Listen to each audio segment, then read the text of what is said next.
皆様ご起立ください。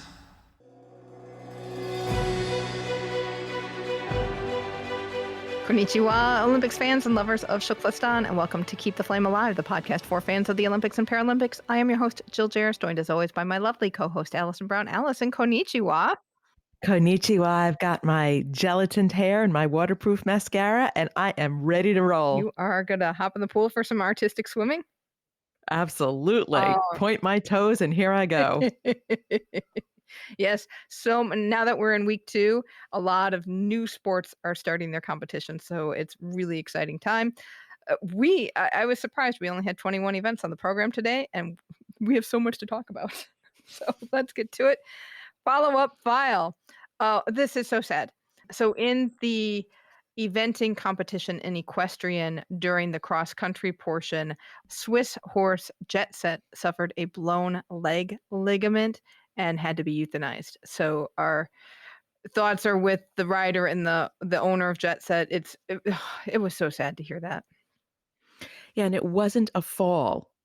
He came up lame after a jump. So you knew he was hurt, but it didn't seem quite as dramatic. Mm-hmm.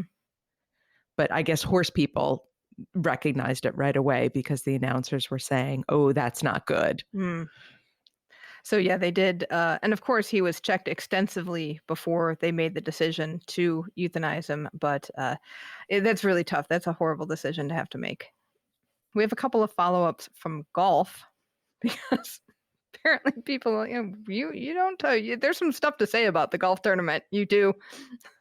So listener Brian pointed out that the silver and bronze medalists used their wives as caddies. So that way they got family into Japan they had to be with them on the court, on the golf course, but they did skirt that no family allowed issue.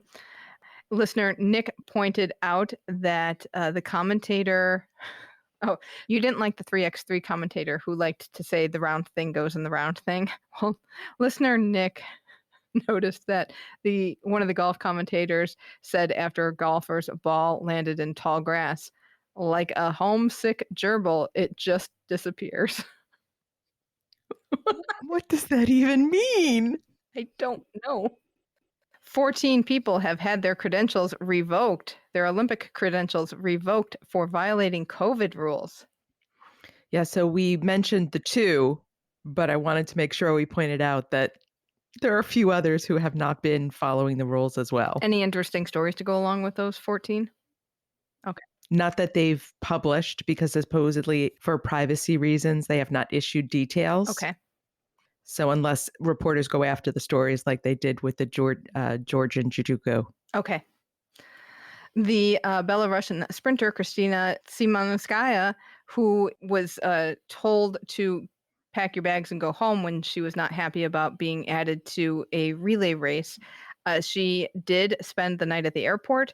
The IOC is looking into the case. They've asked for, this is great. This is so IOC. Mark Adams, the spokesman, said, and this is reported in Inside the Games, they'd asked for, quote, a full written report. What, they want a book report from her? Exactly. And then the BBC reported that Poland has offered her a humanitarian visa. So she will not necessarily have to go home, but her family is still there and she worries for their safety as well. And she won't have to keep sleeping in the airport. Right. What a mess. Yeah, that's really tough. We haven't talked about the Belarusian situation very much, but it sounds like it could be tough times in that country because of their leader, who is a little bit of an autocrat. And a little bit might be nice to say. I was going to say, a little bit of an autocrat? Is that like being a little bit pregnant? Yep. In new news, we have our first major podium protest. So over in the athletic stadium from the shot put victory ceremony, Raven Saunders, who was the silver medalist for shot put, crossed her arms in an X over her head and stayed on the podium. This happened after the national anthem had been played. So the athletes are on the podium doing just basically posing for all of the photographers who want to take pictures. So that's when she did her podium protest, and she said she was asked what she was protesting, and she said the X was the intersection of oppressed people, African Americans, LGBTQA, and she also talked about mental health being one of those items as well.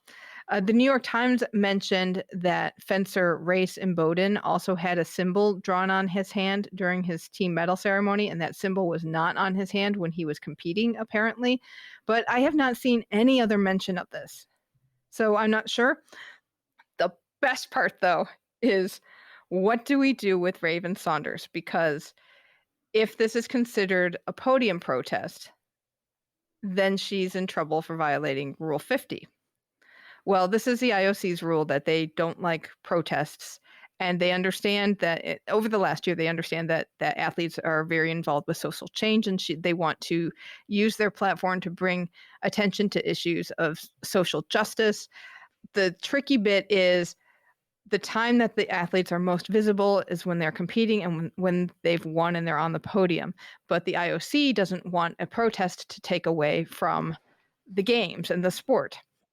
And so they did a big survey of the athletes over the last year, and the athletes also said, we don't really want protests on field of play. We really don't want protests on the podium. And the IOC did relax some of that this games, because you have seen players taking a knee before games start in protest, but that kind of protest is okay. The podium is still pretty much off limits. This was great. The IOC, when they found out about this, they said, well, the National Olympic Committee needs to manage any sanctions that happen to Raven Saunders, because it's a National Olympic Committee thing. And pretty much at the same time, the USOPC was like, well, this is the IOC's your rule, so it's your problem. You got to figure out what sanctions. And the USOPC has said that as long as their athletes are not protesting in actions of hatred or oppression against a person or group of people, they're fine with the protest. And they have already said that, yeah, we're fine with what Raven Saunders did. We're not going to do anything about it. So now the IOC has to kind of scramble and figure out that, oh, we actually have to do something, which goes back to our pre-Tokyo contributor roundtable when I said the IOC is the Teflon pan. They do not want to deal with this. And they tried to pass the buck. The buck got slapped right back on their table. I also heard that the IOC has been dialing up World Athletics. Yes. To try and rope World Athletics into taking care of this. And we have heard Sebastian Coe in the past not be a fan of podium protests. He is very anti-podium protests, but he's also very anti-punishing the athletes. Mm-hmm. So I don't think he's going to have much to say. Mm-hmm. This is hilarious to me. This made me laugh so hard yesterday. Right, because the IOC makes a rule, but makes everybody else enforce it. Right, and they never said what sanctions would happen if you violate this rule. It's always like, well, there's going to be sanctions. But what are they? Well, there will be sanctions. Right, and then you have the issue of, did Race Imboden intend a protest with the symbol on his hand? Because he has done it in the past. He did protest at the Pan Am Games. Mm-hmm. Whereas Raven Saunders, clearly, it was a protest. She said it was a protest. Here's what I'm protesting. Mm-hmm. But now are we going to get into the issue of we have a Black woman and a white man possibly both violating the rules? And how is that handled? Right. Is your time on the podium over when the national anthem is finished and you are done? Because they only stay on the podium at the request of photographers. And she didn't do a Tommy Smith and John Carlos that was during the medal ceremony. So, I mean, this is a little different, but she did make a statement. And according to the USOPC, that's fine with them. So now it's up to the IOC to figure out, okay, was this a protest that we don't want and violates our Rule 50? What we do about it? I'm surprised it took us this long to get here. I know. There were no swimmers who protested. That's interesting. It's interesting, but also not really surprising. But at the World Championships, the swimmers were protesting left and right, but mostly because of doping issues. Right. And that swimmer was not at this competition. So problem solved. Teflon Pan IOC.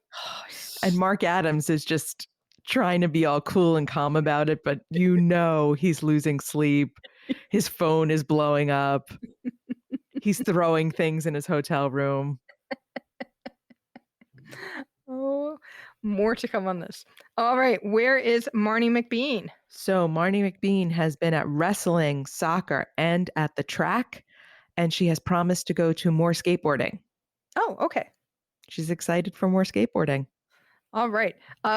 Segment that we didn't have yesterday because I forgot to put it on the sheet is what officiating or volunteer job would we do? So I've got two. I had one from yesterday and one from today. I want to be the towel person at swimming. There's somebody who stands there and as the swimmers come out, hands them towels. Oh, nice. When they get out of the pool? Yes, they can come over to the towel table like it's a resort. That would actually be a really good job. Yeah, congratulations. Nice job. And then my second job was from watching hammer throw. I want to be the divot stomper. Oh, okay. So the guy pulls the hammer out of the ground and then stomps the ground back down. Okay. Okay. Also a good job. Somebody has pointed out to me that there is a good one in baseball. I have not seen it live myself because I need to go find a baseball game and just fast forward to where a relief pitcher would come in because they are in some of the professional parks. And when a relief pitcher comes into the game, they're coming in from their warm-up area, which is in the outfield. So it's a long ways for them to come, and they have a little car that drives them. And I might want to be the driver that drives the car. So thank you to the listener who pointed that out in the Facebook group. I am also infatuated with track and field. But I can't decide what I want. So since you are doing the divot, I would like to do the measuring. We could work together. I know we could work together. The other cool thing about the divot, well, maybe not the divot guy, there's the person who puts the hammer into the autonomous robot car, who then the car goes back and delivers the hammer back. But it's cool how they put it in the car and they've got a whole little stand for the chain to go into so it stays up nice, or the wire to go into so it stays upright and stays straight. I think that's a cool job. You totally left out the most important thing about that relief pitcher cart. The pitcher sits in a seat shaped like a baseball glove. He is cradled in the soft leather of the glove. It is awesome. And isn't the floor of the car a baseball field? Yes, it looks like a turf. Okay. All right. The Fantasy League, how are we doing? Oh, man, Sholastan is doing it. He's running away with this one. He's got 632 points. Jumping into second is India Delight with 227. Cole Libre's at 200, and I'm at 197. I know I didn't get my picks in, so I think I'm stuck with people who aren't competing right now.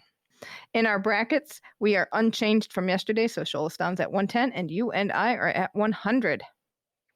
There might still be time to get in on all that action if you want to play a little bit of fantasy, especially brackets, because now we're getting into the good part of all of these tournaments, and you'd be able to pick like semifinals and finals, and maybe you could jump ahead.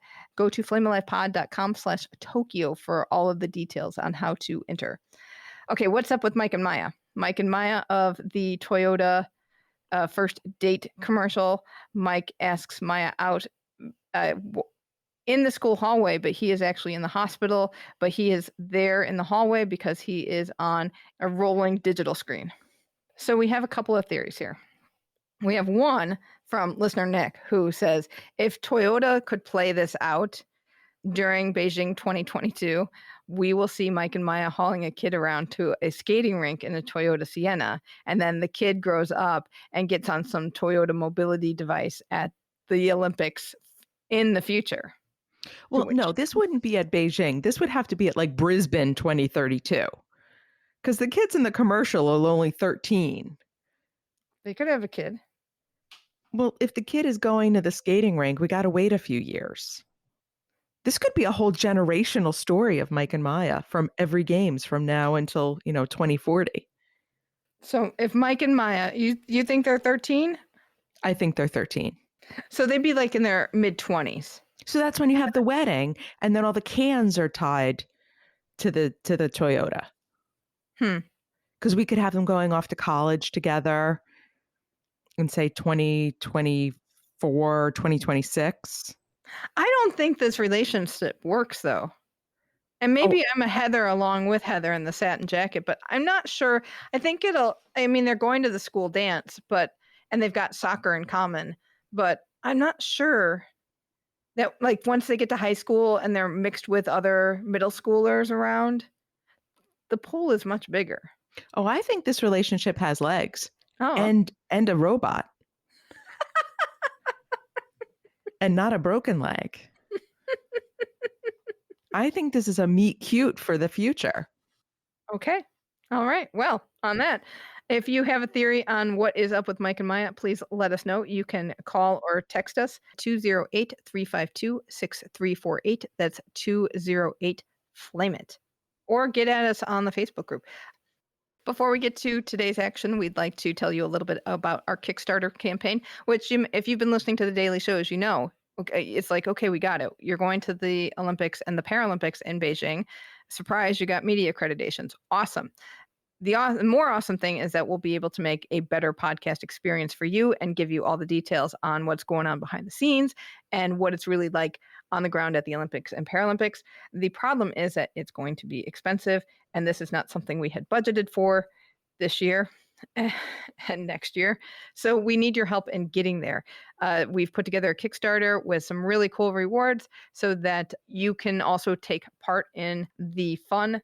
And today to let you know, today we got our hotel bill for Beijing, and we got the second. I've already made a deposit on the Olympics hotel, and we got invoice number 2 for Olympics, and we have invoice number 1 for Paralympics, and they're both due on October 1st.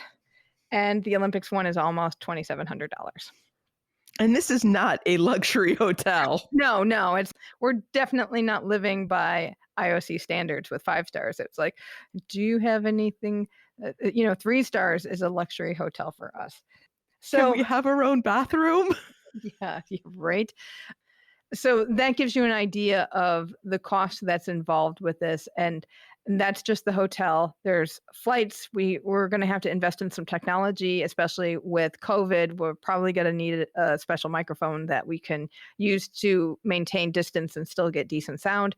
So we could really use your support with this. Check out our campaign at kickstarter.com/profile/flamealivepod for more details. And I will let you know, your pet could be our mascot for one of the weeks of the games, and we are down to 1 mascot. So get in on that while it's available, because that's going fast. And we've got other great rewards as well. Thank you so much for your support with this. We're doing well. We're about at 25% of the way. So if we can get to 50% by the end of the Olympics, I'd calm a little nerves and a little anxiety in this person. All right. Big day in artistic gymnastics. Yeah, it was a fun day too. It was actually the best day of competition we have seen. There were clean performances. There was enthusiasm. It felt like the Olympics, finally. Nice. So I only watched the women's floor exercise, and I watched it all. And I watched it on mute. So I will let you know that. So I did see some of it, but I have not watched the whole thing. What happened? Okay, so whenever you get to the apparatus finals, you start seeing countries that you don't usually see in the team events or in the all-around. But that didn't necessarily make it on the podium. Oh. This time around. But what was nice was in the men's rings, we had 2 Chinese gymnasts top the podium, and China has not had much of a say in this whole competition. No, and if you look historically at China in men's gymnastics in the Olympics, they have had some very strong gymnasts throughout time. Yes, so this was a surprise. So in the rings, you have Liu Yang and Yu Hao were gold and silver from China, and then the bronze went to Greece, Eleftheros Petronouias. Then you moved on to the floor exercise, and this was so much fun. You got all the ridiculous music that you expect from women's floor exercise, lots of clean routines. And when Rebecca Andrade stepped out of bounds, she was out of the medal race. Oh, that's nice. that's what you see, right? So in a comeback performance, Jade Carey won the gold. She had a disastrous vault Mhm. performance yesterday, so that was nice. Vanessa Ferrari of Italy got the silver, and there was a tie for bronze with Murakami Mai from Japan and Angelina Melnikova from ROC. Very nice. The one thing they did not explain is there are 2 tiebreakers. Because they had to do that in the men's competition at some point, correct? Yes. It was for pommel horse, I think, where they had to break a tie to go to the second tiebreaker. So I don't know if they tied all the way down or if in apparatus finals, when it's the bronze, they just let it go. That I'll have to look into Okay. again. But there were great performances. That's worth going back and watching. And then men's vault was the way men's vault should be. It was insane. Gymnasts flying all over the place, crazy tricks, but this was a fun final. So Shin Jae-won of Korea won the gold, Dennis Ablazin of ROZ, and here's the best one for our TKFLASTANI, Uri Gabeshian. Armenia won its first gymnastics medal. Artur Tavitian won the bronze. That's exciting. Uri is just jumping up and down on this one. That's exciting. So I want to share a fun fact I learned while listening to a gymnastics podcast. I did not know this, but the men are required to click their heels like all the time. So if you go back and watch the floor exercise, after every pass, they click their heels. And at the end of every routine, when they dismount, say off the pommel horse or dismount off of parallel bars, they have to click their heels, and they also have to salute. And if they don't, that's a deduction. And it's only on the men's side. I knew they had to do the heel thing for the salute, but I didn't realize it was during the program as well. Go back and watch floor exercise, because then I did notice it yesterday and I forgot to mention it. I'm like, they do click their heels after every pass. And yet they don't go home. Right? And then you go, why is this a thing? This is just kind of a ridiculous rule. So 1 more day on artistic gymnastics. Yes. And Simone Biles has said she is competing on the beam. This will be interesting. And I wonder if her twisties are just for twists and she doesn't have flippies. Well, there's less flipping on the beam. Mm-hmm. We talked about this yesterday. So we'll see what her program looks like if she downgrades it.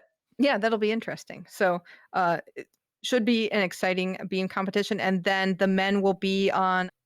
We've got parallel and high bar. High bar is the best apparatus final. It is wild. It is. I'm so excited to watch that. All right, moving over to artistic swimming. TKFLASTANI Jacqueline Simoneau is competing now, and she is in the duet. They did their free routine, the prelims today.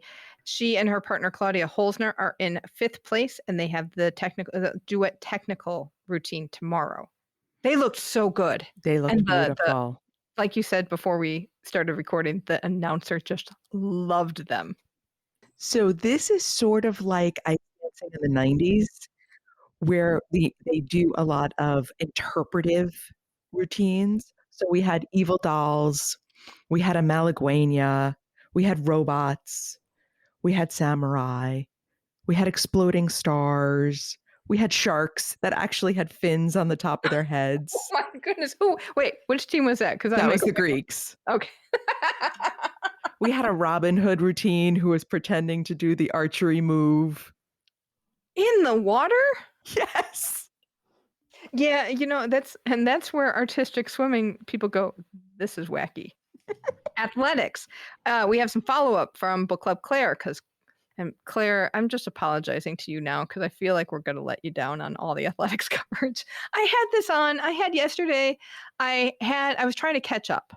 And so I was cooking dinner and catching up, and then prime time started, and I thought, I'll just go to prime time coverage and they'll do the catch up for me. And no, they went straight to beach volleyball. So then I had to go back to the feed, and the feed is so long, and it's long. It's beautiful when you're watching it live.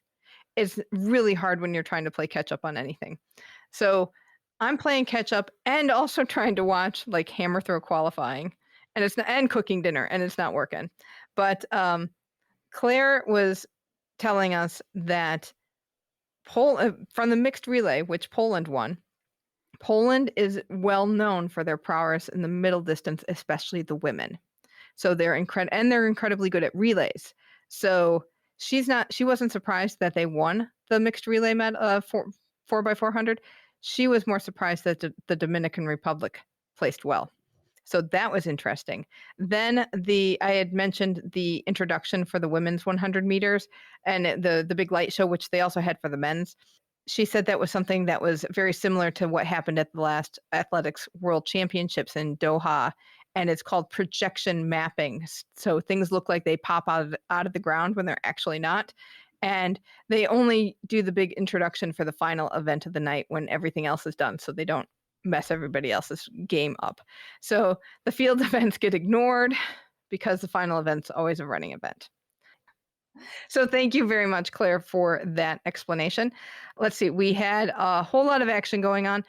One thing I want to bring up before we get to finals, in the first round of the women's 200 meters, I was watching it and there was a runner who wore like leggings and like capri leggings and a regular t-shirt, or what looked like it could have been a sport shirt, but it was definitely not a form hugging tank top or half tank top and running bikini shorts that many other athletes wear. And she finished way behind everyone else. And I was like, who is that person? And that was, she did finish last in her heat. Her name is Najma Parveen. She's from Pakistan. She is Pakistan's top female sprinter, and she's the first female athlete from that country to represent Pakistan in 2 Olympics. So this is her second Olympics. And I thought that was really interesting. She also, according to Geo News, she apparently almost did not make it to Tokyo because the Athletics Federation of Pakistan wanted to withdraw her entry without consent, but the Pakistan Olympic Federation managed to re-enter her into the Olympics. So little tiff going on between the National Federation and the National Olympic Committee over Najma. So I kind of wonder what it's like for her running in these competitions. She's pretty good, but I think the humidity may have gotten to her more because she has better times than what she finished with. And it sounds like leading up to the games, there was a lot of stress. Yeah, definitely. Men's long jump happened. Gold went to Miltiadis Tentaglo from Greece, who did really well, and this was exciting to watch. And silver went to Juan Miguel Echevarria from Cuba, and bronze went to Michael Masso from Cuba. So silver and bronze for Cuba. It was an exciting competition. They also had a whole bunch of rain in Tokyo over in the evening. So I know that pole vault got pushed back. I don't know if it's got totally postponed. So that was women's pole vault qualifying. I know that discus got delayed for a while, but they went back to it and finished it. It might have been in the rain because I saw a little hubbub on Twitter about why are they still holding the discus competition when everything is wet. In that discus competition, USA's Valerie Allman won the gold. Germany's Kristen Pudence won silver, and Yame Perez from Cuba won bronze. Big night for Cuba. It is a good night for Cuba. And they had a great night in wrestling, too. In women's 100-meter hurdles, Jasmine Camacho Quinn won gold for Puerto Rico. This is Puerto Rico's second gold medal overall and their first in their Olympic history, and their first gold in athletics. Which was a surprise to me. Mm-hmm. I would think Puerto Rico would have been more successful. Yeah, I don't know. But I am surprised that there aren't more runners from there. Silver went to USA's Kendra Harrison, who was thrilled to get the silver. You know, that was one of those like, oh, so excited to get the silver. Because she didn't make Rio, and she was kind of expected to make the Rio team. And then Jamaica's Megan Tapper won the bronze.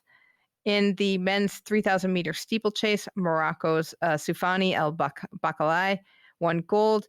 Ethiopia's Lamecha Girma won silver, and Kenya's Benjamin Keegan won bronze.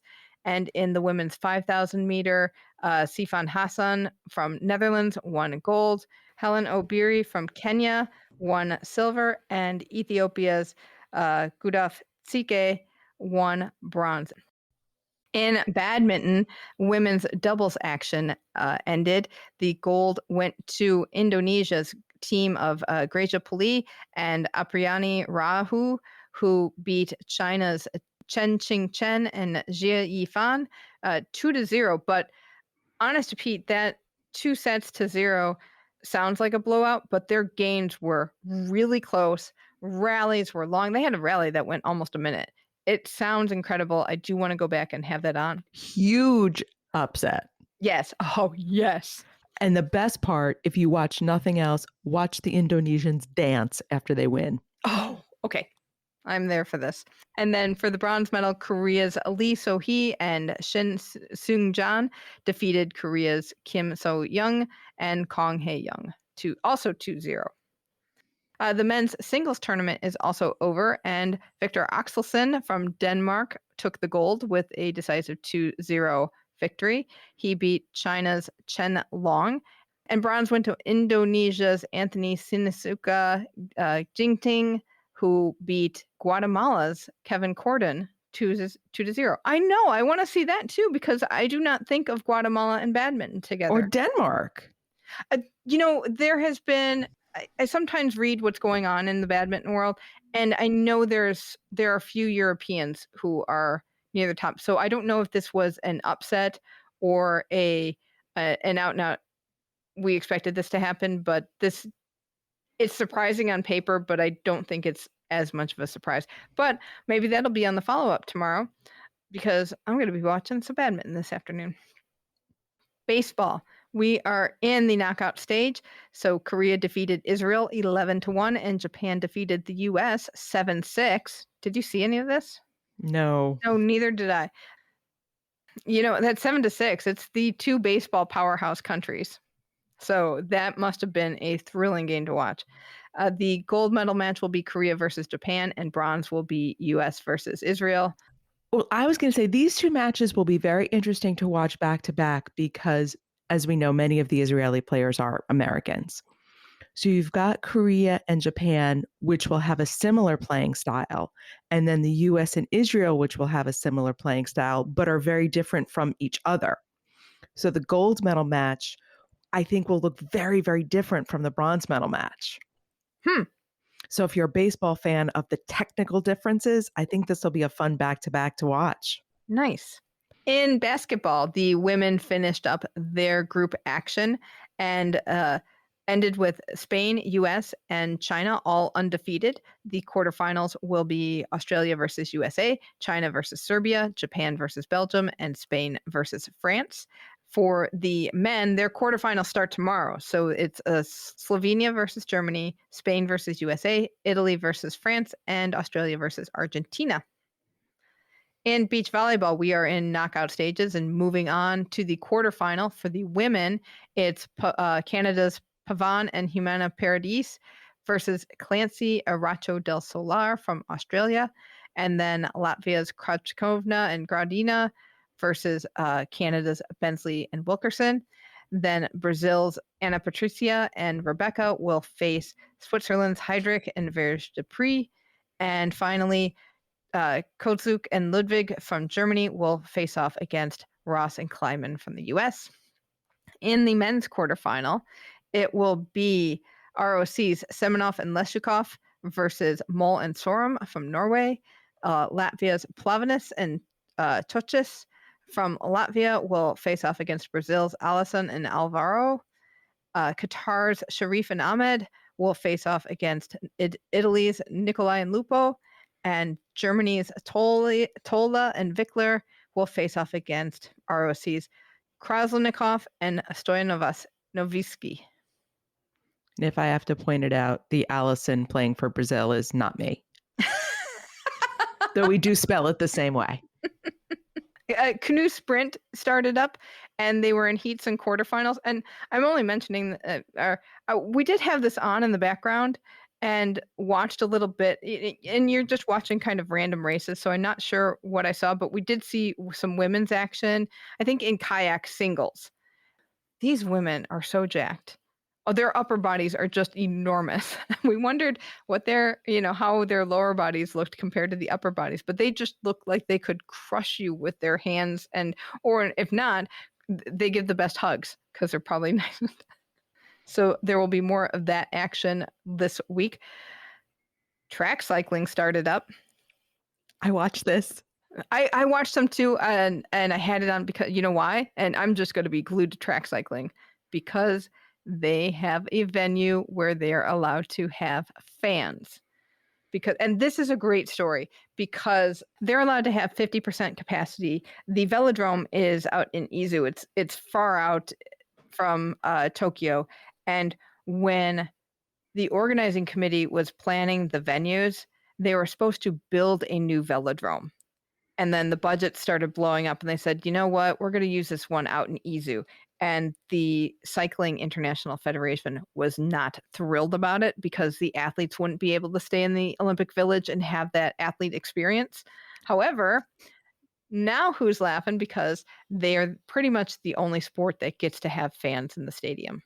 And I think their little mini village is probably way more normal than the main athletic village. Probably.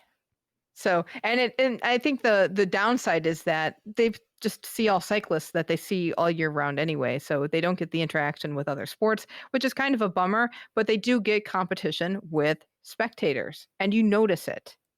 So today we had the women's team sprint event and gold went to China, silver went to Germany, and bronze went to ROC. What do you think? I found this so calming to watch. When you talked about rowing, you said there was something zen about watching the rowing. I found this zen with the one rider peeling off and coming around and just this smooth cycling around the velodrome. Of course, if somebody has an accident, it will ruin my zen. But there was no accidents today, so it's just beautiful, beautiful cycling. Nice. And men also, their team pursuit had some qualifying action as well. They're gonna. I like the races that are coming up because there's different formats of races, and they're very interesting. So I would suggest tuning into track cycling. Over in equestrian, the eventing competition ended. The team competition, gold went to Great Britain, silver went to Australia, bronze went to France. Our SPECTATORS Phillip Dutton and Team USA finished 6th. And then in the individual competition, Germany's Julia Krajewski won the gold. Great Britain's Tom McEwen won silver, and Australia's Andrew Hoy won bronze. Now, Andrew Hoy is now the oldest Olympic medalist for Australia. He is age 62. This is his 8th Olympics. And we talked about him when we talked about the Australian eventing team in 1996, and we were amazed then. I mean, he just continues to amaze us. In the individual competition, our TKFLASTANI Phillip Dutton finished 21st. He had a lot of penalties on both rounds in the jumping, so I think it just was not a great day for him and Z. Andrew Hoy and Phillip Dutton used to be teammates because Phillip used to compete for Australia, now competes for the US. And Phillip is in his 7th Olympics. So I wonder if they're never going to retire as long as the other doesn't. Could be. I mean, but when we talked with Phillip, he said, well, I still got to make the team every time. And he does not have any expectations, but I wouldn't be surprised if both of them kept trying. It's like a weekend at Bernie's where they just prop them up on the horse. I mean, obviously equestrian requires more than that, but because Andrew Hoy has got that one more Olympics than Phillip, they're just constantly going to be competing so that Andrew stays one ahead. Right. By 2032, it'll be like Andrew will be like, here's my cane, put me on the horse. And then he just flies. That's the most beautiful tests. Amazing. Whoa. Big action and surprising results in the women's semifinals football tournament. Canada defeated the US 1-0. It was Marnie and her drum. Oh. They were there. Oh, did you watch any of this? No. Okay. I also did not. I just saw a little bit of reaction. Which was very surprising because the U.S. was highly expected to be in the finals, if not get the gold. And they just did not have a very good tournament, I will say. So far, we'll see what happens. They will be playing Australia for bronze. Australia lost to Sweden 1-0. So Canada, Sweden for the gold medal will be interesting to see. I bet Marnie will be there. With the drum. Nice.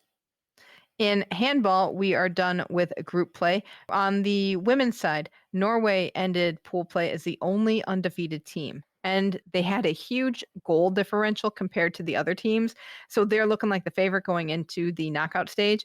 First round of the quarterfinals will be Norway versus Hungary, Montenegro versus ROC, France versus Netherlands, and Sweden versus Korea. On the men's side, 5 teams ended up with the top record of 4-1, and the goal differential among them is really, really tight. So the knockout stage looks like it's going to be really tough competition. You'll want to start watching handball now if you haven't started already, because I know some of you have, and the games have been really good when you have watched them. So men start their quarterfinal action tomorrow. It will be France versus Bahrain, Germany versus Egypt, Sweden versus Spain, and Denmark versus Norway. In hockey, the women had their quarterfinal matchups. Argentina defeated Germany 3-0. India defeated Australia 1-0. Netherlands defeated New Zealand 3-0. And Great Britain defeated Spain. They were tied 2-2 at the end of regulation, but Great Britain beat Spain 2-0 in a shootout.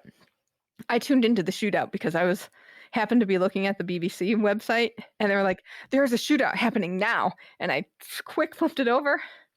That was exciting because you get, instead of like the shootouts in soccer where you kick the ball and either the goalie blocks it or the ball goes into the net or over the net.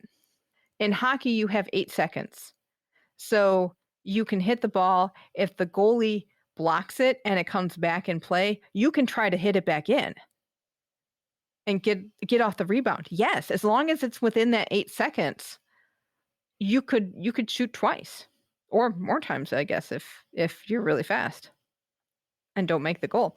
So that was really cool. Somewhere in a follow-up file in hockey, somebody told me, and I'm really sorry I can't remember your name, listener. The hockey pitches are apparently soaked on purpose, because I mentioned that when you see them, especially slow motion, you see water flying up whenever the players try to make a big hit with their sticks. And that is to make the ball not so jumpy because they're on turf. So if the ball's hard and it hurts pretty bad, I guess, when you get hit with it. And if the turf is wet, the ball doesn't have that much action. On the shooting range, it was the men's 25-meter rapid fire pistol event. France's Jean-Guy Compas won gold. Cuba's Loris Pupo won silver. And Li Huhong from China won bronze. So again, Cuba, good day. On the 50-meter rifle, 3 positions for the men's. It was China's Zhang Chonghong who won the gold with a world record and an Olympic record. Silver went to ROC's Sergei Kamensky, and bronze went to Serbia's Milenko Sebic. In table tennis, we are in the quarterfinal stage for the men's and women's team event. So in the men's side, Korea defeated Brazil 3-0 and China defeated France 3-0. On the women's side, Hong Kong defeated Romania 3-1. Japan defeated Taipei 3-0. Tomorrow we're wrapping up the quarterfinals. Men will be Japan versus Sweden and Taipei versus Germany. On the women's side, it will be Korea versus Germany and China versus Singapore. And then there's also going to be a women's semifinal between Hong Kong and Japan. Super excited to see that. The volleyball tournament finished up its pool play.